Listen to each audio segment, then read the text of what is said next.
ചേട്ടാ എനിക്കൊരു ചാൻസ് വാങ്ങി തരൂ, ഞാൻ നല്ല നടനാ.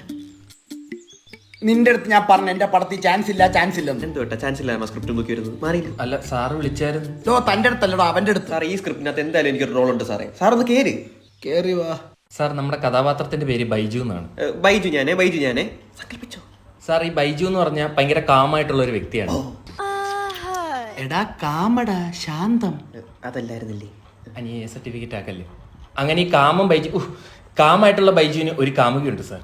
തമന്നെ ഫിക്സേ സമന്ത ആയാലും തമന്നെ മതി സാറേ. എന്ത് അഡ്ജസ്റ്റ്മെന്റ് നമ്മൾ റെഡിയാണ് കേട്ടോ. എറിഞ്ഞു കൊന്നുകളെ സാർ പറഞ്ഞു. അങ്ങനെ സമാധാനമായി പൊക്കോണ്ടിരിക്കുന്ന ബൈജുവിന്റെ ജീവിതത്തിൽ ഒരുപാട് പ്രശ്നങ്ങൾ വന്ന് ആപ്പിലാവുകയാണ് സാർ. ഓ ബൈജു സാബ്, നിന്നെ വെച്ചാ ഞാൻ ആപ്പിലാവും. താൻ ബാക്കി തൊല്ലി. അങ്ങനെ നമ്മുടെ ബൈജുവിന്റെ അച്ഛൻ ജവാൻ അടിച്ചടിച്ച് വൃക്ക തകരാറിലാവുകയാണ് സാർ.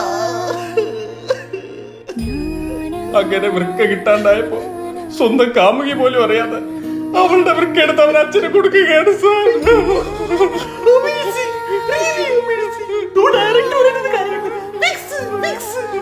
ഇറങ്ങിപ്പോടാ സാർ. നിന്നെ ഞാനൊരു മാന്യനായിട്ട് തെറ്റിദ്ധരിച്ചു പോയി സാർ ജനങ്ങൾ ബൈജുവിനെ ഏറ്റെടുക്കും, എടുത്തിട്ടടിക്കും. സാർ ഇതെന്റെ ഡ്രീം പ്രൊജക്റ്റ് ആണ് സാർ. എന്നാ നീ അത് ഉറങ്ങുമ്പോ കാണും. എഴീച്ചു പോടാ. മലയാള സിനിമ എങ്ങനെ ഗതി പിടിക്കും?